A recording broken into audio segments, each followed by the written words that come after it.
If you just now tuning in, hit the like, hit the subscribe, and hit the bell. GMS fam, the green room. Let's start this week off right.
GMS fam, the green room. Welcome back to the GMS show, man.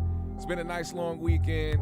I am happy to be here. I hope you all are happy to be here as well. I hope you all are doing good. You know that we start out every show with peace, love, positive energy, good vibes, passing it forward, hoping, and I really do hope that y'all pass that shit along y'all selves. We keep that green mind state around here. That's what that GMS stands for anybody that is new here. Now, first and foremost, I just want to say the weekend was great. Me and my fiance got a chance to go out to the Legacy Cup. It's a huge cannabis cup out here in Minnesota that's been going on for years, but it has finally felt like it was a free event as far as feeling free to smoke and indulge in cannabis the way that it should be legal in every state. But the way that it should really be, and it was legal here, and of course it's legal here now, it became legal recreationally and all around August 1st here in Minnesota. So we went and indulged in that cannabis cup. It was very dope, man. Shout out to all the vendors. Shout out to all the local growers.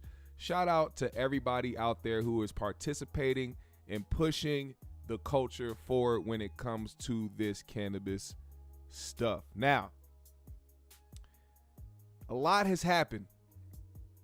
I was gonna do a show Friday, but I decided to take that day away. I was like, you know what? Let's just reconvene on Monday because I feel like so much stuff is gonna happen, and of course it did. Now, the first thing I want to get to is the biggest story of it all. I don't even want to waste any time because we got so much to talk about in regards to this right here, man. If you did not hear, if you have been stuck under a rock, Keefe D has been arrested for the murder of Tupac Shakur. Yes, after years and years and years, several years, they have finally made an arrest for the murder of Tupac. Now, first of all, shout out to Justin Furlow, King Lukey, Aries, Baby G, Zen Master, Subliminal Frequency, PM Midnight. What's going on, y'all? Love Laces in the building. Appreciate y'all for pulling up expeditiously. Make sure y'all hit that like button on the way in.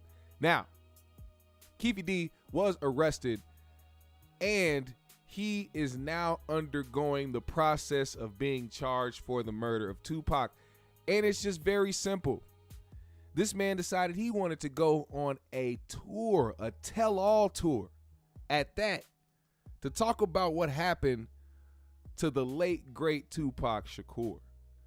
he detailed in so many ways how it went down, who did what, the exact motions that was one thing that made me mad in this entire situation. It wasn't that he was snitching on himself. It wasn't that he was trying to make a name for himself by being the guy that was a part of Tupac's murder.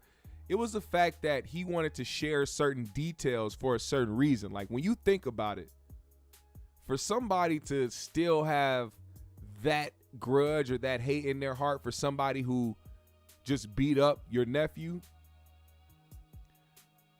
it's crazy how he could detail certain things and say certain things that really, to me, were malicious. Like when he spoke on Tupac getting shot and his movements, he said it looked like Pac was breakdancing in the front seat. Like, you got to understand, there is these people out here who feel validated and they feel a sense of happiness when it comes to somebody else's hurt or somebody else's demise, all because, for a big reason too, they hate the fact that this person is loved the way that they're loved. This person could have did something to you or your family, but because everybody loves them, you create this hate in your heart for them. Now, as we recall, this is just what's being said out here. This is what's already being put into the public ears and eyes.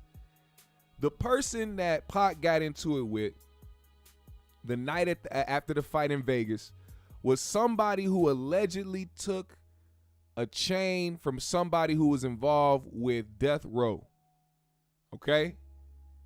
So this started with the actions of the man who got jumped that night, allegedly. Now, this is still word of mouth. Can't nobody confirm any of this because it happened so long ago. Ain't no actual proof besides what other people are saying. But this is just what I'm going to roll with. The man in question, Orlando Anderson, he decided he was going to allegedly take somebody's chain who was involved with death row. They seen him later on at the Las Vegas fight. He ended up getting jumped, and then after that, they all piled in the car, Keefe D, Orlando Anderson, and two other individuals, and they allegedly saw Pac riding through. Now, this is the thing. They tried to make it seem like they were just driving through and they just seen Pac. They were clearly on the hunt. Now, I can't say it better than the person that got themselves arrested. Keefe D said it very perfectly himself. As a matter of fact, there's so much evidence that he volunteered to the public that there could absolutely be nobody out there that he should be mad at besides himself. Listen to this, man. We're just going to recap a little bit of some of the things he said over the years. So let's talk about what happens next. You know, based on what the book says, Zip gave you guys a Glock, and you guys talked. You are absolutely right. Let me say that. Andre Ferris says Trayvon Lane is one of the last living people that hasn't been interviewed. And I'm pretty sure after seeing what just happened to Keefe D, nobody's going to get that interview at all. I'd be damned if I made it to this old age with all the messed up shit I have done in my life and then take it to where I decide I'm going to put myself in prison for the rest of my life. He's going to die in there. And it was all because he wanted to take a bag for telling a story he knew he shouldn't have been telling. Austin in the back seat. And Bubble Up was the driver. And Baby Lane and Freaky wrote a book. We was just all in the car together.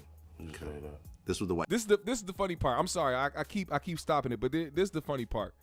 He wanted to try to keep it street. He wanted to try to keep it gangster during the interview and try to act like he wasn't like, oh no, I'm gonna stay to the street code. You can't stick to the street code when you already told a book. You wrote a book. You're doing a tell-all. How do you even get to that? Like, this is how confused that street mentality bullshit is. Now, I know there's some people out there that stick to a code and they solid to what they do, but that's very rare. It's very few of them. This guy wanted to pretend like he was still doing some type of street code or living by some type of moral standard when it comes to the street. You already did a tell-all book. White it's crazy. Yeah. Okay. So you guys are driving around, and then you hear these girls say, Tupac, Tupac. They got jealous. We coming up. What's the name? They got jealous. That was one thing he wanted to make sure he let people know. We heard these girls screaming out Tupac, Tupac. You know how niggas be, the ones that don't get no hoes and be mad at the ones that do. Oh no, we gotta get rid of this nigga, man. He beat your ass and he got the hoes. Oh no, we gotta do something about this. What's that, Flamingo? Yeah, I think that's Flamingo. Some hating ass, ugly niggas, man. Flamingo and got to the light. We used to go drink and smoke some weed, and he happened to be hanging out the window. He was hanging out the window like he was in a parade. Tupac. Yeah, he was. So what happens next? And we just came, and shit. I ain't gonna go into details like that, you know what I'm saying? But, you got it in the book. You done played it, everything else, you know what I'm saying? Yeah. Well, in the book, you said that as you're driving up towards the BMW with Suge driving and Tupac in the passenger seat, and you said that Tupac pulled out a gun. It looked like he was reaching, yeah. Yeah, it did. Cap. Okay. Yeah. That's cap. Did you actually see a gun? No, shit. Once he got the reaching, I got the ducking. So someone from your car That's what happened. started shooting at Tupac and Suge. Lane starts blasting. You say Suge looks over, he sees you. He looks right at you. Yeah, he looked at me. Okay. When he looks over at you, and then Tupac's busy getting shot. Evidently, the story is Tupac's trying to either get out in of the line. back seat or something. Yeah. What do you see happening inside of their Jumping car? in. I seen a bullet going Suge's head. I thought he was dead. So Orlando shot across Dre? He leaned over on the window. We rolled down the window, popped. Who was it? They would drove on my side. I would have popped him. You know. So what he's doing essentially is snitching on the dead. He pulled a T.I. I mean, allegedly, T.I. said it was a joke that he pulled, but I don't know if it's true or not. But either way, basically, this man told on the deceased because he clearly was trying to help his situation. Now, one thing that the police had offered him is a proffer.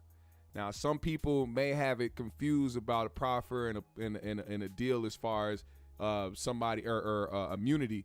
It's not the same as immunity. A proffer can't be used to keep you out of jail. I'm pretty sure he didn't know that part. And he's thinking that he did something that gave him immunity. So he went on to start to make money telling these stories about what happened that night Tupac got shot. You know what I'm saying? But they was on the other side. Right. I'm not gonna go into details on that one. Keep it streets, homie. I ain't gonna go into detail on that. Well, I'm going to go ahead and read from the book. Well, So let them buy the book then. Okay, well, I'm just going to read this passage.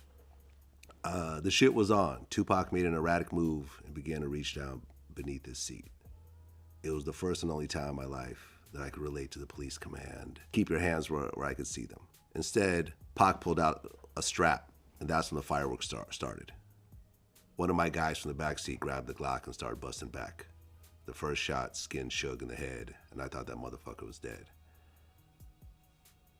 I had heard some stories, supposedly that Suge used Tupac as a shield when the bullets started flying, but that's some bullshit. Suge was already wounded, and he was the one that got touched. As the rounds continued flying, I ducked down so I wouldn't get hit.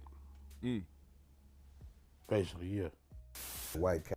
Now, the reason why Keefe D allegedly had to duck down and as they were driving away and ducking shots is because somebody actually decided to return fire at this car that shot up Pac's car with Suge in it. Cadillac, arm came out the back seat and started letting off. What went through your head when you saw that? They shoot my nigga. So, the bullets started flying. Tupac and Suge's car get all shot up.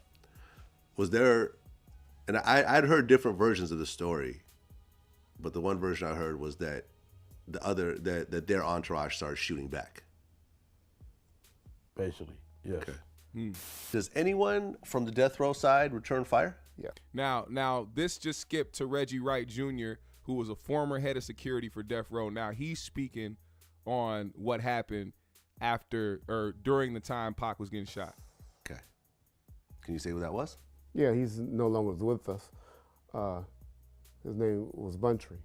One of Suge's right-hand guy, our good friend, Alton McDonald. He chased the car down. He also received one gunshot to his vehicle. His car was shot. He had a black Toyota Supra, and him and another guy returned shots at that car. Yeah, they saying they left their guns at home, though. They started shooting back. Then some chicks was in the Sea Breeze, started following a white Sea Breeze, ragtop Sea Breeze. See, now that was the one thing right there I just want to say, because over the years, we've heard the stories of what happened. I've seen the documentaries. I've heard different, recollections from security guards and different stuff like that. And part of the narrative was that there was no guns in the car with them when they were doing their thing. But clearly, they were busting back. Justifiably, though. I don't know why that was taken out of the story. I don't know why why people lied about that, or why they tried to, brush it under the rug that they didn't shoot or anything like that. But clearly, them niggas was trying to shoot back. I would have hoped they got one of them during this time, but 3 of the men in that car are deceased. Keefe D is, and that's another suspicious thing of this whole entire story. 3 of the guys that were supposedly involved are dead. The only person that is able to tell this story apparently is Keefe D. So it's like nobody can really challenge his story, but we'll see. Why were the girls following you guys? I don't know. Okay. That's crazy. But I guess their window got shot out. Front windshield, yeah. Yeah. And they stopped following you at that point. Exactly. I've talked to a couple people that were there about the situation, and from what they told me was that, you guys came up, the car that you were in came up behind Tupac's car. You guys the cars were not facing each other. No, they weren't facing each other. They were not facing each other. Gutter lane. You guys got up parallel to them, behind them. And, when you look side by side. Side by side. Now, that was only one interview that Keefe D did. Now remember, this is the man that went around giving multiple interviews detailing what happened. We asked Keefe D the $1 million right question. On all 4 of those occasions, there's San Diego, Anaheim, Irvine, and Vegas. Which ones do you actually talk to Puffy at? Every one. Every one of them. Which of those 4 is it when you talk to him about murdering Tupac? It was really about both of them. Either one. It was Tupac and Suge, you mean? Yeah, Anaheim. After a concert in Anaheim, Keefe D claims that he attended a party with Puffy in a hotel suite. So it's Harrell, you, Puffy, Zip, and a bunch of Southsiders. And what Puffy makes kind of an announcement? Yeah, that was stupid as hell too, What did you actually hear? What was the words, if the best you can remember what he says? Shit, he said he'd give us anything for them dudes there, Yeah. He'll give you anything for these guys' head? Yeah, he said it in front of all those people. I couldn't believe it. You know what I'm saying? In Anaheim? Yeah. Now, if you didn't catch that, he is detailing that allegedly Diddy was offering big bags for Tupac and Suge Knight to get bodied on sight. Now, if you heard one of the detectives say, he said it was Keefe D, Diddy, and he said Andre Harrell and somebody named Zip.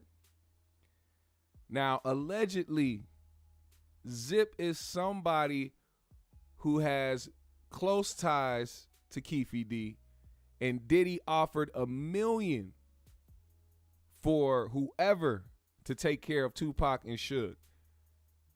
Allegedly, Diddy gave what's his name? I forgot his name already. Diddy gave Zip $1 million. Zip was supposed to give it to Keefe D. He did not give it to him. In fact, he stole that money, which ultimately, in the grand scheme of things, is a good thing for Diddy because he cannot be implicated for murder for hire if the money that he was paying somebody to kill them with didn't make it to the person that did it. So that is where we're at when it comes to what could be happening next in closer times here after this whole arrest with Keefe D. Listen up to this. Whole room full of Crips. So this is after Jake got killed. So Yeah. he was on point. He was worried about something happening. Yeah. She had miles off about a bunch of different stuff. So he was scared. It was Yeah, he was scared to death, yeah. Okay. A few months later, at Greenblatt's Deli, Keefe D claimed that Puffy Combs furthered the solicitation. What happened that made it something other than just him frustrated and boasting? Man, I'll give you guys anything. I mean, what made it a specific, like, hey, I'm serious, I want you guys to kill these guys? I mean, When he told me the greenback. how's it go? How's the conversation go? I mean, okay, listen, I'll do it, but I need $500,000, or, you know, I've got somebody who will do it, but I need $300,000. I mean, we need really specific details regarding that. Yeah, we wanted $1 million. You said you walked downstairs. Did he say, come meet me downstairs? Yeah, he said, come on downstairs and talk to you. Oh. He tells you, seriously, man, I need to get rid of these guys. I mean, he's looking at you in the eyes, and Yeah. he's like scared. Yeah. So in your opinion, the specific reason he asked you to come downstairs and talk to him was about that thing, not about liquor or anything. Yeah. It was about that. Okay. You tell him we'll do it for $1 million, and he's like, okay, I'll do it for $1 million. Yeah. He agrees. You shake on it or something Yeah. like that. Yeah. What happened? Gentleman, he like, man, we'll wipe their ass out quick. You know, it's nothing. Who brought up the amount of $1 million? Shit, he did. So that was him, Keefe D, basically confessing that Diddy offered him from his own mouth $1 million to kill Tupac and Suge Knight. Now, it'll be very hard for NYPD, LAPD, whatever, Las Vegas PD. It'll be very, very, very hard for them to arrest Diddy for this because there's no actual proof. It's only word of mouth. And on top of that, there's no actual paper trail because the apparent $1 million that was given to somebody to give to another was taken. So I doubt Diddy is going to be arrested for this, but a lot of people are actually calling for Diddy's arrest. Now, here's what I was talking about earlier when it comes to Keefe doing these interviews, talking about Pac and talking about the situation. I don't understand why somebody who is volunteering themselves to snitch on themselves get mad when people ask them specific questions that they've already answered in previous interviews, or try to keep that street mentality or think that you are living by some type of street code when you are already snitching on yourself. You are already classified as a snitch. There's no turning back from that. It's on paper, it's on video, it's everywhere. Everything is documented. The weird street mentality that a lot of these niggas got is ruining their lives, is destroying them from the inside out. Listen to this. This is Keefe D. When he was asked if Big Dre shot Tupac instead of Orlando Anderson, he got mad and refused to answer the question out of fear that he might go back to jail. Listen. How you feel about the people that feel like Big Dre, he shot Tupac? Because you did make a confession some years ago, man, and you said that you gave the gun to Big Dre, but he got cold feet. So Orlando, he ended up snatching the gun and shooting Tupac. No, Big Dre, no. Was Big Dre like that? Was he capable of doing that? Was he a shooter? Them dudes was kids, man. Both of them dudes was kids back then. They was kids, dude. Them dudes was kids. Dre was an all-CIF basketball player, dude. You know what I'm saying? Big Dre was an all-CIF basketball player. Yet you had that young man in the car with you trying to pull off some dumb shit to try to ruin his life. You see, people like this guy is the one guy you don't want to have as an OG, because he will know what you have in store for your life. He will know the potential that you have, yet bring you in situations that'll fuck your life up.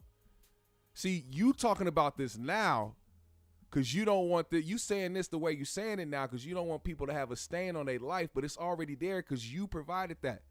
You provided the outlet for people to do degenerate ass shit. You provided the outlet for these young, promising, young black kids to go the opposite route. Don't get mad now. You know what I'm saying? Nice shot, all that shit. Dunking and all that shit. Them dudes was kids. Dre was an athlete. Them dudes was athletes, dude. You know? They weren't about that, you know? Yeah. Back then, Dre was a... Yeah. So he didn't pull the trigger. Man, we already discussed that. Would you trying to get me in jail again? Nigga, too late.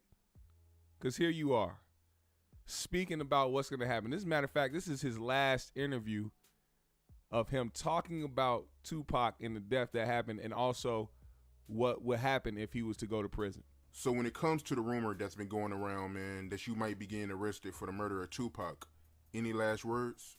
Dude, I'm a man, I'm gonna stand tall through it all, dog. Whatever the Lord got to offer me, I'm gonna come through it, you know what I'm saying? I'm stand tall through it all, dude. They do come arrest me, what the fuck I'm gonna do, you know what I'm saying? Yeah, I'm gonna stand through it all. The Lord got me, homie. God got me, homie. That's why I'm still here and everything, dude. You know, the Lord got me. And I'm not worried about that or nothing like that. What I'm gonna do. If they do come arrest me, all I want to do is just try to do the best. Hire me some good attorneys and try to get up out the shit. Everybody want to talk about God when they back against the wall. Should have been thinking about that before you start doing them motherfucking interviews. You know what I'm saying? 'Cause they would have never found out everything. All that shit was a big cross. You know what I'm saying? It crossed me. All he did was he was in it for money gang, dude. You know what I'm saying? But nobody supposed to ever find out that bullshit, and dude was in there for money gang. Well, I don't know if the Lord got you, but you did say the Lord got you, and it seems like that might be the only options you got. Keefe D is currently in custody and is waiting his judgment, which I'm pretty sure is today. Or did that happen Friday? I don't know if it happened Friday. I don't know if it happened Thursday, but I do know that he is set to meet with a judge pretty soon. Now, speaking of Tupac and his untimely demise, people pointed out something that happened a couple weeks, or not even a couple weeks ago, sort of. Now, it was Jada Pinkett's birthday, September 18th. Will Smith decided, hey, I'm going to post a picture. I'm going to post 10 memories, as much as I can on Instagram. That's as much as you can do is post 10 pictures on the slide. And he made sure to dedicate the birthday, special birthday, to his wife on his Instagram page. He said, happy birthday, Mamita. I've been to 28 of your birthday parties. I don't know if we're ever going to top the one that Rakim performed at. He also shared a picture of Rakim performing at his wife's birthday party, which, of course, he definitely had Rakim. He paid him to be there. And then he went on to say, but here's to a lifetime of trying. Now, several pictures posted just showing his wife love on her birthday. Very simple, right? People still have this grudge, though, that they hold against Jada. And I mean, respectfully so, because right after he posted that, she went on to make it be known. And I mean, I don't know if she liked the post. I don't know if she commented on the post. I don't know. It really doesn't matter. But what she did after that was immediately 2 days later, she said, you know what? I don't care about that. I'm going to post about Pac. So she posted this with a video of her and Tupac dancing together, saying chapter, Advanced degree. Not in a million years would I have dreamed that the Fresh Prince and I would become very acquainted. Not in a million years did I imagine 3 lives, their fates would be so intertwined.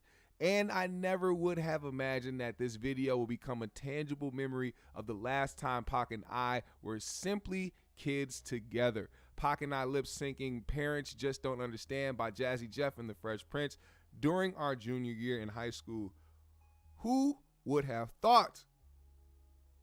Now, people saw this and was like, damn, you gonna post about Pac after your husband posted this heartfelt and this nice tribute to you on your birthday, and then she went on and posted another video, same video of them dancing, but another post of her and Pac dancing together, and said, here is part of the original video of Pac and I doing a terrible job at lip syncing Parents Just Don't Understand. Very happy about it. Very, very happy about it. Now, what y'all don't know is that 5 days before Will's birthday, she posted this. Then she was like, oh, yeah. It's my incredibly talented and famous husband's birthday. Let me go ahead and show him some love. And here's her tribute to Will Smith on his birthday. It's a picture of her, Will, and their entire family. She said, Willard, called him by his government. Willard, I am so glad you were born on this day. Without you, I would not have experienced the greatest joy of my life, the love of our family. On this divine assignment we've chosen to walk together, I am grateful for the wells of laughter along the trails of tears we've shared. Thank you for helping me learn to embrace it all with a smile. Here's to 100 plus more birthdays full of growth, acceptance, and joy. Let me just say this. As much as y'all want to point the finger at Jada, please understand that both these niggas didn't say I love you. Both these niggas didn't say like, oh, I'm so glad that we're still together and our marriage is the happiest it's ever been. No, what I have noticed now and what I have come to the conclusion to see is that these two people have had a session, a nice therapy session where they had to come to the conclusion that divorce isn't an option, but yet being partners in this thing called life is more important to them than actually going to the conventional or the usual suspected ways of marriage and how people are supposed to view it and how people are supposed to take it or interpret it. I think these two aren't in a happy marriage. They're definitely not in a happy marriage. They might be in a happy partnership, which means they don't look at each other as romantic partners. They're not romantically involved. They're not head over heels for each other like they were when they first started, or like Will was when they first started. Who knows? I think now, because they have a family and because they've built something together, that their mission is to finish what they've started. There is love involved, but it's just like the love that you have for your family members. Like, I love my mom. I love my brothers. I love, you know what I'm saying, my cousins. I love my grandma. I love my grandpa. Like, that love. I don't think they're in love. I think they started to look at each other's traits and realize the strengths in those traits and what they could be able to utilize out of those traits when it comes to their family unit and when it comes to their entire life overall. And they realize that they complement each one of those avenues very well, to the point where getting anybody new or being involved with somebody to build something like that again is quite frankly impossible at this age. You're not going to go through the same thing you went through with the person that you've been with for over 20 years. That is a fact. So, with that said, I don't think that the majority of the venom should be thrown at Jada Pinkett. I think Will, out of anybody, is probably more accepting of this being who he is than anybody else. I think there's this false sense of Will being so in love that he's just allowing Jada to just run over him and stomp all over him and treat him any type of way. I maybe that is the case, but I can't take it for that, because I'm seeing things outside of what the assumptions people are making on the internet. I'm looking solely based off of how they interact, what they say about each other, what they post about each other, the wording. Like when you look at what she said, without you, I would not have experienced the greatest joy of my life, the love of our family. She didn't mention the love that he gave her, the experience, the anything. Nothing that had to do with him in particular personally, but the fact that they had kids that love her so much. On this divine assignment, we've chosen to walk together. They chose to stay a family instead of trying to stay in this imaginary, oh, we supposed to be in love but really don't feel that way type of world. That's what I think happened to these two. I am grateful for the wells of laughter along the trails of tears we've shared. She did not want anybody to forget that there was hurt and pain involved with their relationship. She don't want nobody to forget that. This is a birthday tribute, but you want people to remember that tears have been shed along the way. Thank you for helping me learn to embrace it all with a smile. There goes the therapy. I believe in those therapy sessions, they were trying to convince each other that they need to smile, not through the pain, but through the hardships, because they don't go nowhere. You're going to continue to go through the bullshit. You're going to continue to reach new obstacles in life as long as you're living, and as long as you're in some type of relationship with somebody. There's going to be obstacles every step of the way. Some people have this false sense of, oh, when you're in a relationship with somebody you love, every day is supposed to be love. Every day is supposed to be happiness because you're with somebody who loves you, but that's not the case.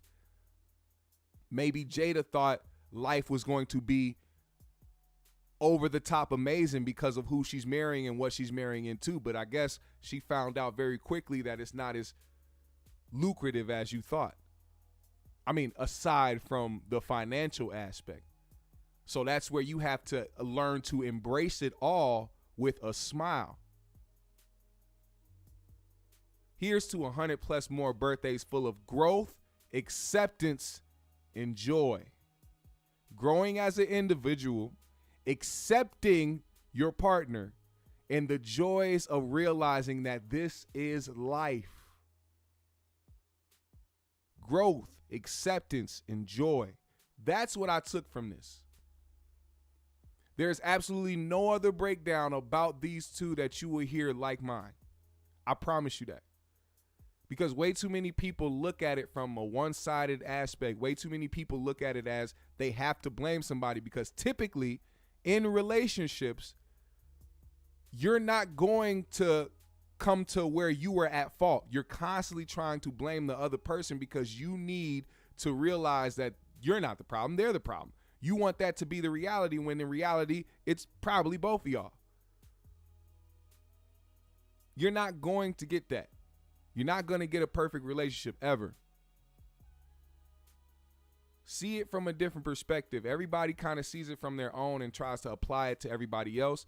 And then when they realize that somebody has a different experience from them, that's when you start to see people force that idea onto others. Now, am I calling Jada Pinkett the person that was, great in this and didn't know? I think that it to me, I would feel some type of way as a human if you're still holding on to this Tupac thing. Now, I get it. Say what you want. They were really friends.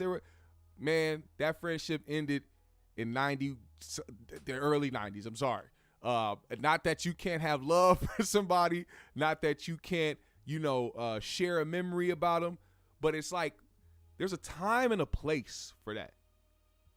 You don't do it after your husband showed you love on your birthday and made this post about you and sharing memories with everybody. Then the next thing you know, here's your post talking about the memories you had with Tupac. Now, the conversations at home, and I think that's also what manipulated, my judgment on it. But the conversations at home may be different. It may be different. He may not give a damn. He may honestly feel like it's a cool thing that his wife was close with an icon and they grew up together. But I will never get out of my memory when Will Smith finally, and I'm talking about after years of speculation, finally admitted that her relationship with Tupac made him jealous. And even so much so that he even admitted that him and Pac wouldn't even speak to each other when they were in the same room when him and Jada were dating. When you think about that, and then you think about what Jada does in response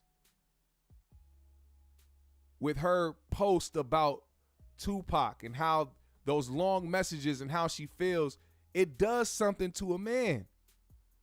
I don't care who you are. It does something. If you are somebody who already confessed, you already made it very clear how you felt at the time. Now, Tupac is no longer here. So guess what? That feeling just doesn't die with Tupac. As a matter of fact, you know what does die with Tupac? The potential for those two to actually build and actually have some type of relationship, meaning Will and Tupac, to where those feelings could actually die and be buried and be like, oh, I was wrong about this, man. I see why him and my wife are so close. He admitted that on the Breakfast Club. I don't know if y'all remember, but Will said that. So here's the thing. When your woman, when your wife, when the mother of your children decides that that isn't enough to keep into consideration before she decides she wants to make these posts and to give these heartfelt messages about somebody who clearly by now we see is somebody she might have wanted to be with in the long run, that's when people start to get the perception that, oh, this is disrespectful. Very disrespectful. But it's going to be interesting to see how this all plays out. Jada just came out with a new book.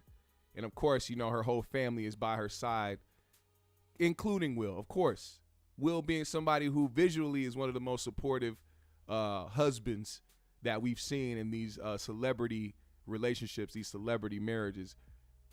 I mean, hands down, one of the most supportive individuals in the world. But watch this. All right, you guys. This is the first time I'm going to see the book. We're all together. I have not seen the book yet. We just got the first time.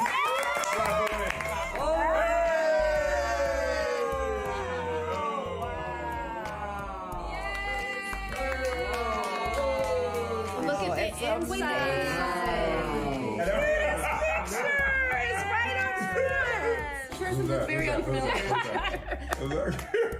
Wow, this is really beautiful. The introduction to each new section is really standing out. Yo, this is how I'm being born. I just flipped straight to this page. Really? Will and I are in bed in a rented villa in Cobble San Lucas. It's late summer, 1997. Jada, you flipped straight to that page. I'm pregnant. Will and I are, yeah. Oh my God, this is when I came. This is when I showed up. There's so much. Now, as you can see, her family is very supportive of her and her book. As you can also see, she wanted to make sure that the person taking the picture of her cover made a close-up on that alopecia. Shout out to Chris Rock. Now, I just want to say that all jokes aside, I love those guys. I think the Smith family, regardless of whatever whatever people think of that family when it comes down to Jada or even the kids, they seem like cool people. At the end of the day, as weird as individuals may be, they seem like cool people. And it doesn't seem like there's anything to actually really hate them for. I don't know. To be honest, I really don't know. Jada, Will, is there anything that they've done that was horrible? I think somebody mentioned something about Jada. Last time when I asked this question, they said something about Jada lying about something. I don't know. Regardless of the case, they haven't done nothing fucking horrible to where everybody should just hate them for no reason. So I'm always hoping and wishing for the best for them, especially Will, because he is definitely an icon. And I don't like when our icons' legacies get toyed with and get played with for society. I think people should always remember what these people have done for the culture or for the genre that they've been in and what they've contributed to society. Can't tell you one thing, Will, that Will has done that was bad in my book or horrible in my book. So I would always like to keep that positive, aspect in this situation. Now, moving forward from that, speaking of trying to keep things positive, it's very hard for a Mr. Ricky Rose to do so when it comes to DJ Envy. And last week, Rick Ross decided he was going to be a special guest on Funk Flex. Now, while he was on Funk Flex, he said a lot of things pertaining to DJ Envy and Cesar Pena, who are facing some allegations of fraud. Now, please keep in mind, DJ Envy is not somebody who is being accused directly, or maybe he is being accused directly, but maybe it's because of his affiliation. But one thing is, he has been somebody to say that he is also a victim of Cesar Pena, and he gave him $500,000 for a project that he never got back. So just keep that in mind. But the jokes must fly. And your car game mean, my brother. Let's not listen. We got to talk about cars. You're top You five. the only car. You the only one on radio that rep cars, been repping cars. You been having deals with Ford and Chevrolet. You've For a been long talking time. long time, years. Listen to me, You New not York. doing fraud? This guy you ain't right stealing here. cars? Not you. Not Flex. We not selling bad houses. No, we ain't selling fake houses. No, we not gonna steal no old lady houses. That's not nice. Nah, you ain't. You going to hell? You for knew that. you was gonna get it You today. go to hell Stop. for stealing those old Oh houses. man, listen, Oh my God. listen, New York. Oh my God, Charlamagne. We are not up be here the little selling the man. Brooklyn Bridge. Hey, Charlamagne, come with Flex. Oh, Come with this is Flex. Come on. Come on. Shout out to Mr. Touchy Feely. Mr. Touchy Feely is the wildest shit that this nigga Flex could have ever said about Charlamagne the God. Oh. Shout out to Mr. Touchy Feely. Come on. Hey, I got 10,000 cash right now for anybody that's listening. And more importantly, we not doing fraud. Flex not doing fraud. Hey, he ain't selling no bad houses. He ain't selling no fake houses. He ain't doing none of that. I'm telling you. And when Rose said, Mr. Touchy Feely, I'm stuck on that. I'm sorry, but that is incredibly wild. I'm telling you, I can't say that for nobody else. We are not selling the Brooklyn Bridge. You cannot buy that from us. Oh my God, you cannot buy the Statue of Liberty. Oh my God, it's called thievery. Somebody's going to jail. Oh my God, the real estate Rico. It's our boy Tony. Tony's in town too. Tony's in town. Charlamagne, come work with Funk Flex. Come on. I like Charlamagne. You gonna let him work with you, right? Come on. Absolutely. Okay, so Charlamagne, I just did that for you. You good. He took care of you good. Don't worry about nothing. He took care of you. Let's go, Shaq and Kobe. Everybody's taking an L tonight. And I'm selling the Brooklyn Bridge for $3 million. And guess what? I got the Statue of Liberty for sale. And I want a pedicure. I want a pedicure. He said, hey, you talk about DJ Envy wife now. You know how DJ Envy get down when you talk about his wife. He don't play about his wife. He'll box your face. Rick Ross, he'll box your face. You don't disrespect his wife. He's his pool clean. Nah, I need my pool clean. Blow him when he fed. 5 people. Let's go. Let's go. Let's go. Nah. You want the boss, you gonna get the boss. You better play your position, son. You better play your position.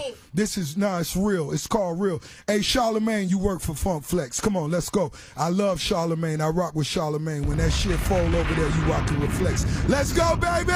We got jobs for everybody! I got the Statue of Liberty for sale, $25 million. Exactly. I'm selling the Brooklyn Bridge, $26 million. Since all the other DJs selling shit they don't own. Oh, man. Ricky Rose want a petty. I got a corn on my right small toe. Oh my God. I got a corn on my right small toe. He says red full. And right now, I got on my classic Air Max right now, boy. Yeah, I told y'all. The real ones keep it real. Hey, Charlemagne, I rock with you, homie. Rose! I rock with you. I rock with you. Rose is Funk here. Flex told you he got you, but everybody else, we can't do nothing with them. They selling the Statue of Liberty. No, and they selling it. Yeah, It ain't, but it's called fraud. It's called being a thief. Yeah, you saw that then. And NYC don't deserve a thief, so that's why we rocking with Funk Tony Flex. the Closer. I heard he's in town. Tony the Closer, what it do? Turn up on your live. They stealing. We having a good time. We sipping. They stealing. What else? Take advantage of some old people too. That's not nice. Nah, it's called thievery. That's not nice. It's called fraud. Come on, man. Come on. What's the name of that radio station there? They can't be doing that. Come on. Y'all got to NYC only tuning into the real ones. One time for Sam. Hey, this is it. The Brooklyn Bridge not for sale, man. It's only one DJ that's in NYC that's in the building. I got you a position over here. It's Funk Flex and Charlemagne. Washing sneakers. Washing sneakers. $6. We got Luke Belair on air right now. There's nowhere else you can hear this. Everybody call your friends and let them know what's going on right now. Stop selling bodegas in Jersey. Oh my God, they just sold a beach. These niggas went on for 9 minutes. They went on for 9 whole minutes. From McQueen, and right now I'm rocking with the real ones. NYC. It's been 50 years of hip hop. New York City, y'all know what y'all mean to the world, not just everywhere else, but to the world. So we had to come here first. We had to rock with Flex. Flex of day one. He not stealing fake houses. He not selling fake deeds. He don't have deeds with 20 people on the title. Oh my God. I still want my pedicure. I got a corn on my right toe. I know who do it. I heard. And Rose just bought a new pool. Hey, but look, needs it clean. You tell him who need to. No, not my pool, but my boat. The boat. I want him to clean the bottom of the boat. The bottom. The salt water in the beach. Tell him who I need. I told you who it was. Tell I know him. exactly who you need. Say their name. Say their name. Are you talking about a Mrs. Gee and Casey? Rick Ross? You talking about Gee? Oh my Lord. Look, Ross and Flex went on to berate DJ Envy and Caesar Pena. Rightfully so. We still have some updates coming towards our way, given all the new details that are coming out. There's probably still more people who are coming forward to talk about them being robbed from Caesar Pena and them having money taken from them and not getting their money back that they invested with flipping NJ, as he would like to call himself. So as more of those details emerge, I will keep y'all updated. Now, let's fall through these last little topics before I get out of here. Kanye West. Now, it seems like every time Kanye tries to take a hiatus, tries to step back from the social media world, and just tries to live his life, they say, nope, not finna do it. We gonna try to find anything to try to get Kanye out of whatever bubbles he's in and try to get him to say some outrageous shit, do some outrageous shit. We need Kanye as a distraction. He did so well the last time. Everybody was paying attention to him. Everybody was calling him anti-Semitic. Everybody was downing him. We need more Kanye antics. So what they did was, for some reason, got some footage from 2018 and had it plastered all over the internet in classic algorithmic style. Now, it's crazy to me that every time there needs to be a distraction, Kanye or something in our culture happens, or somebody that has been a part of our culture, something goes on and we get distracted by whatever else is happening. Like we are apparently on the brink, or right now about to hit a government shutdown. So much important shit we need to know about what's happening in our government, but yet here we are with 2018 footage of Kanye talking about Cardi B being an industry plant. Listen to this. That's not some paranoid shit.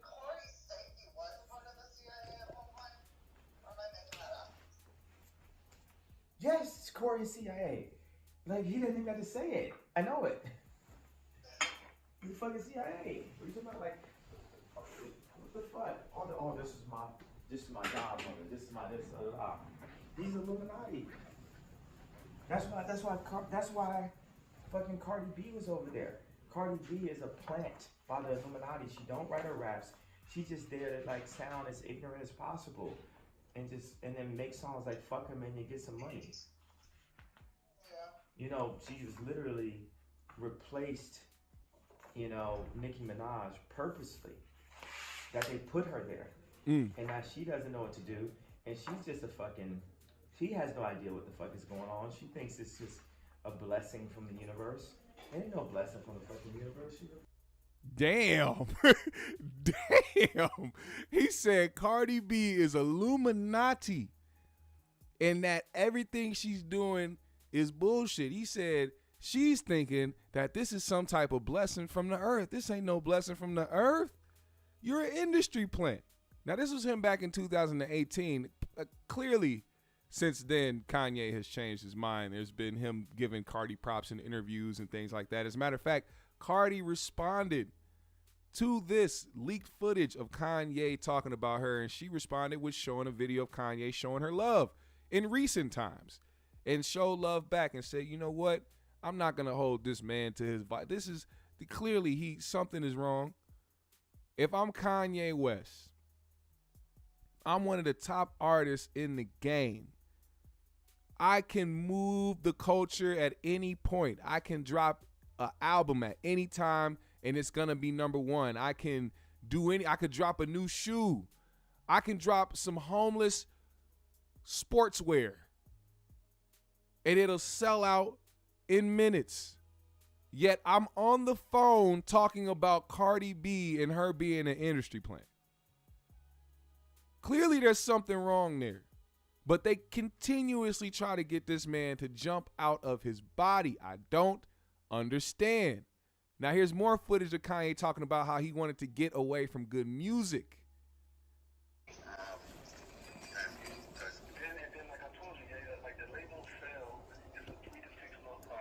It ain't gonna be in this situation. It's gonna be a get me out this motherfucking good music shit now. And Scooter ain't gonna be no, I'm still putting my name on this shit. I need to get rid of good music because I'm great. And guess what? Good is the enemy of great. The fuck I'm doing giving Wanna Love You to fucking Tiana? What the fuck I'm doing giving that Daytona album to Pusha? What the fuck I'm doing, bro? That shit that shit was 3 dark fantasies that I gave away. Cop shot the kid, Nas rapping all goddamn offbeat on it, don't even want to shoot a video. They shoot the video, don't even tell me. These motherfuckers don't appreciate me. All these motherfuckers is trying to use me. I'm the greatest motherfucking artist living, and I can do everything. And I'm not being expanded, and my vision is not being expanded to what it is. I'm performing at other people's festivals and shit. I've been wanting a fucking festival. People not touring my shit. People saying I'm locked in a pub shit. I've been recouped. These niggas made fake black skinheads. I got the fake black skinhead. Marty Van Deer talking about, I'm sick. Ain't nobody reach me. Y'all boys better not fuck with me, bro. These boys better not about to play that black skinhead on Twitter live quick. And I know my life is on the line when I'm talking. But I know ain't nobody gonna touch me because I'm too high profile. I'm not Triple X. So y'all can't take me out. Holy. I bet you I get off my motherfucking publishing. I bet you I get my motherfucking festival. And I bet you I get off of Universal. And I bet you y'all don't talk to Adidas again. Now, whoever decided to drop this footage, first of all, y'all ain't shit. This is the same thing I said about the person that grabbed the footage of him at the end of that documentary that they released on Netflix, showing him snapping on the phone. He clearly is having mental breakdowns. It doesn't matter if it's rooted in truth. It doesn't matter if he's speaking his mind. These are rants.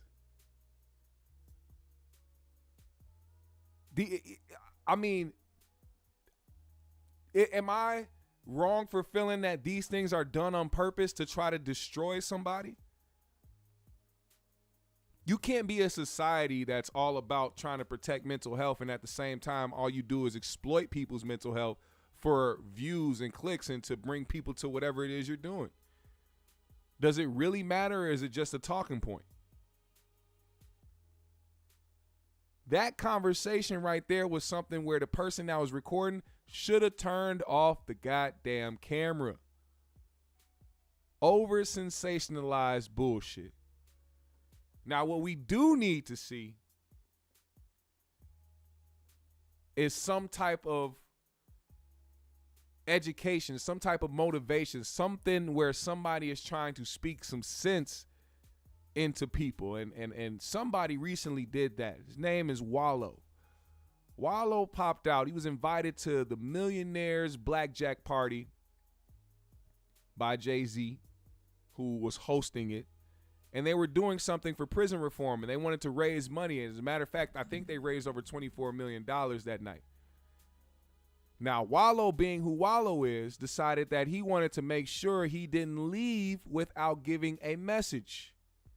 Now, this has been making its rounds on social media because, of course, in classic social media fashion,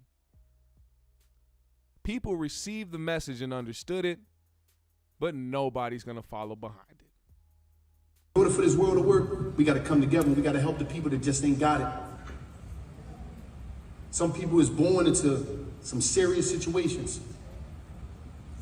And because of their geographical location and the color of their skin, they're not going to get the fair shot. They're not going to get a fair shot when they walk in that. They're not going to get the fair shot. I'm telling everybody, I'm challenging everybody in this room. Help when nobody see you helping. That's what helping is about. Give more. I thank y'all for being here. I'm happy to be here, Kev. But y'all see me now, ain't no telling when y'all won't see me. That's the reality. And there's more people like me that can't be on these stages. There's more people like me that can't get the best lawyers. There's more people like me that don't know people like the people that's in this room. And in order for this world to work, we gotta. Now that message alone had people reiterating the fact that a lot of people heard it, but are they actually going to follow by that? Certain people going under fire now because at this same event, they raised this money, but it was a lot of millionaires in the room that could have given this money themselves. I don't know if these same people are going to get the same backlash as, let's say, The Rock and Oprah when they decided they wanted to ask for donations for the disaster in Maui. Oprah's a billionaire. The Rock is close to it. They could have raised the funds that they were trying to get themselves, but they asked for donations. And they asked for them at the wrong time. I mean, we're on the verge of a government shutdown and recession. What you're asking people for money when people can hardly pay their bills. And y'all are people who are well off financially who don't have to worry about when you're going to have to pay your next bill. So for you to ask the regular everyday person, I get it. The frustration, it's warranted. Don't go around asking us everyday people to donate money even when there is a disaster, when y'all have the capital to do so. So much money in the hands of a lot of different people, and they continue to do those same type of things. And when you understand write-offs, you'll get it. When you understand write-offs, you will definitely get it. These people want to these people want to keep their money. They don't want to lose their money. I understand that. But at the same time, if you want to put yourself as the face of something and put yourself in front of something, I expect you to make the first step all right, I pledged or I donated this amount of money. Now I want to see other people join in to do the same so that we can help our fellow man and woman. Is that too much to ask? Is it too much to ask for people to be genuine? Genuine human beings. Is that too much to ask people? I don't think so, because I feel like it's like simple human decency to just try to be a genuine person, whether you're nice, whether you're mean, whether you're irritated. Just be genuine. It'll be easier to weed different people out. Now, one person I want to highlight before we get out of here, speaking of individuals who need to be weeded out of society. If you guys have heard, there's been this big uproar over the Kansas City Chiefs, Travis Kelce, and the superstar herself, Taylor Swift, sparking dating rumors. And oh, so much so, there's a whole conspiracy behind that I feel is like important to talk about, because I really don't think that those two are actually dating. I just think this was a play from the NFL and from Taylor's team so that they can try to boost sales or boost ratings, boost whatever they need to boost at the time, grab the biggest artists, bring them over to one of the bigger platforms, bigger sports, whatever the fuck the case may be, and just conjoin in that and then make it some big thing. I promise you right now, after this year, when Usher performs the Super Bowl, next year around this time, we are going to find out that Taylor Swift is performing at the next Super Bowl. I promise you. Just watch. Just mark my words. Clip this part. I'm going to tell you. We'll see. Now, this girl right here, her name is Maya Ben-Berry. She dated Travis Kelce in 2016. Now, mind you, Travis Kelce has been with several other women after this girl. Several. But it was as soon as he started making headlines for dating Taylor Swift that this woman wanted to sit down with Inside Edition and say this. She's the beauty who says she was betrayed by Taylor Swift's new boyfriend, Travis Kelce. Like the same. First of all, the disrespect. The disrespect to sit here and not, first of all, this nigga just started allegedly dating this bitch. Why the fuck would you announce his name like that? Like he just ain't shit. Like the motherfucker didn't just win a goddamn Super Bowl. You trying to, Taylor Swift's new boyfriend, that is disrespectful. But anyway, let's keep going. She's the beauty who says she was betrayed by Taylor Swift's new boyfriend, Travis Kelce. Like the saying goes, once a cheater, always a cheater. Maya Ben-Berry dated the Kansas City Chiefs tight end in 2016. Certain qualities don't change in men. I feel like Travis is a narcissist. Throw the tomatoes in the chat. While you listening to her speak, throw the tomatoes in the chat. So most narcissists don't change. Their romance started when she was a contestant on the e-dating reality show, Catching Kelce. Maya beat out 50 other women vying for Travis's heart. She says they dated for 8 months before it all came crashing to an end. You thought you were going to marry him? I did. Were you in love with him? I was.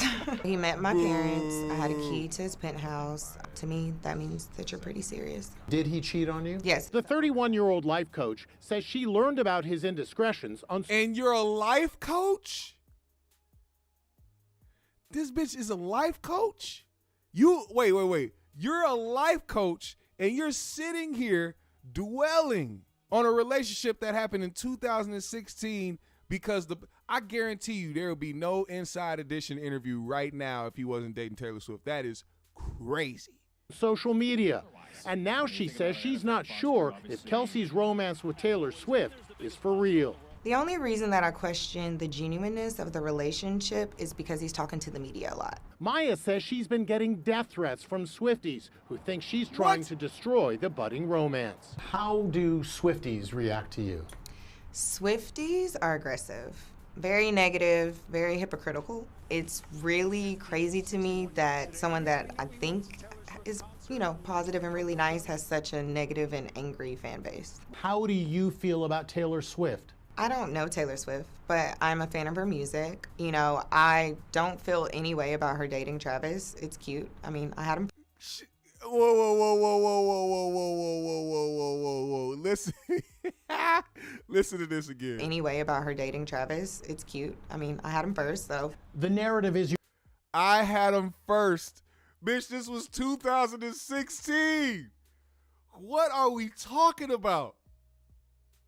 And you a life coach? What you telling these hoes? Hey, hold on to it. Don't let it go. Even if y'all broke up, hold on to it. Hold that grudge. If he cheated on you, hold on to it. Even if y'all both seemingly moved on and y'all in different relationships and done been with multiple people since then, hold on to it. Imagine if you were this girl's current boyfriend. Let's just say she's in a relationship. Imagine if you were this girl's current boyfriend and she said, hey, I got an interview with Inside Edition today. Oh my God, wow, that's huge. What are you talking to them about? Oh, my ex-boyfriend, the NFL player who, oh, well, what happened? Why are you interviewing them about your ex? Well, he's dating Taylor Swift now, and it's a really big thing, and I just want to give them my story of what happened. But is it that important to you, or are you just doing it to be seen, or what's the issue? I mean, if you can clearly see what's happening in this situation, her and Travis were on a show together. They were in the limelight together. She was in the limelight. You hear how she said certain things. Oh, I had this and I had a key to his penthouse, so that means we're pretty serious. Or he just trusted you enough to give you a key. Some niggas is that dumb. Oh, she seemed cool, man. She been solid for a minute. Let me just give her the key to the spot. I ain't fucking nobody right now, so it's cool. Then to say I had him first, does that not sound crazy to you? You're a bitter ex-girlfriend who's out for her 15 minutes of fame. How do you feel about that? I'm offended because 5 years ago when I said the allegations about cheating and when I talked about that we were together for 8 months, his camp and team and even himself, he didn't say anything about it. I do feel a way because I did like you. I felt like I fell in love with you. It's nothing about Taylor. It's more about you led me to believe that we had a future. And now 5 years later, you're laughing and I feel like you're mocking me. I'm not jealous or bitter about Taylor. She's beautiful. Huh? Wait. Does that not sound like a crazy bitch? Laughing at who? What was he laughing at? That we had a future. And now 5 years later, you're laughing and now I feel like you're mocking me. Wait. So because he seemingly is happy with his life. See, this is what happens with narcissistic individuals. This is what happens with psychotic women. Let me tell you something. You want to know why he cheated on you? Because you weren't right for him. He decided he was going to explore his fucking options. And guess what? It worked for him. He got away from you. And now you're sitting here talking about what happened 5 years ago. Oh, I'm not somebody that's trying to get my 5 minutes of fame. I just want to let it be known that I love this guy. And I thought we had nobody gives a fuck if you had a future with this nigga. What makes you think that society actually gives a damn about you thinking you had a future with this nigga? So many people found out about who you was recently because of this. Seems more of like the 15 minutes of fame than you trying to just get your story out there. Because if you told it 5 years ago, then you told it. Bitch, shut up. The fuck else do you have to say? And why do you have to say it now? You know why they try to plant that seed? Because if they can't have you, nobody can. So she's planting a seed that most likely won't reach somebody of Taylor Swift's caliber, but she's doing it. She's reaching for straws in every single lifeline she can. So she's going to try to plant the seed. Once a cheater, always a cheater. Okay, cool. Now what? Now what's left? You got your message out there. Now what you going to do? You gonna go do a tour now, a tell-all tour about what it was like to date this dude, what it was like to feel like to get cheated on? What are you gonna do now? What have you accomplished? See, people like this won't stop until they see you as miserable as them. It don't even have to be about what happened. It's not even about him cheating. It's the fact that she's still unhappy with her life and seeing somebody she used to be with go on and be happy with theirs. And instead of trying to find happiness yourself, you are making it a point to try and make somebody just as miserable as you. Good luck. Good luck. I heard Taylor Swift is very wealthy. It's going to be very hard for that nigga Travis to be sad over you. I'm sorry. I'm sorry. Whether they really dating or not, I'm pretty sure he's even more happier of being Taylor Swift's friend than to being your boyfriend. I'm sorry. It sucks. Sucks to hear. But you can keep that bitter shit over there and away from motherfuckers who's happy. Keep the bitterness over there. If motherfuckers is happy over here, don't bring your bitter ass over here. We good. The sun is shining. We don't need that cloud. Take that concept and run with it. GMS fam, the green room. It has been an amazing show. Once again, as always, happy Monday to everybody. Make sure you hit that like button on the way out. Follow me on my socials. I follow everybody back. Hit the Cash App today if you're feeling generous. We are doing the GMS Fund. You can support this channel by donating to the Cash App, helping us improve everything about this channel, man. Production, the value, all of that, man. So if you want to help support, you can donate to the Cash App right there as you see below. Let's go.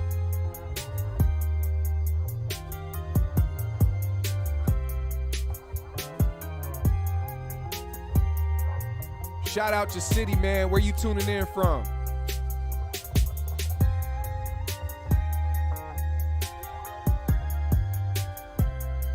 GMS fam, the green room.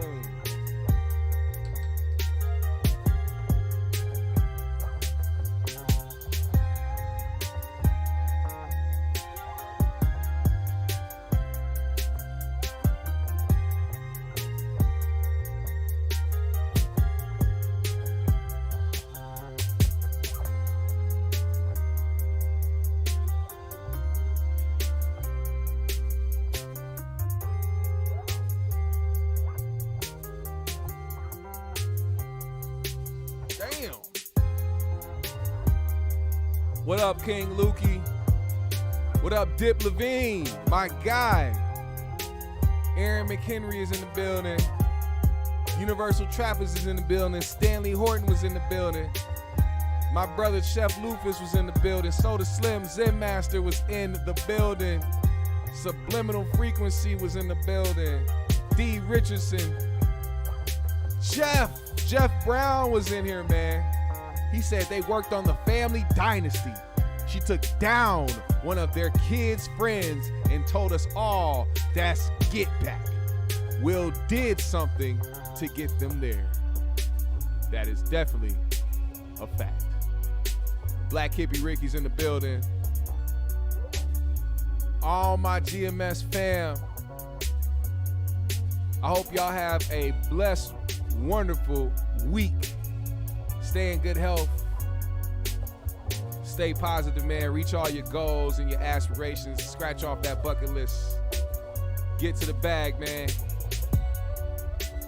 I support y'all. You support me. We know what it is, man. GMS fam, the green room. It's been a hell of a show. I will see y'all later this week.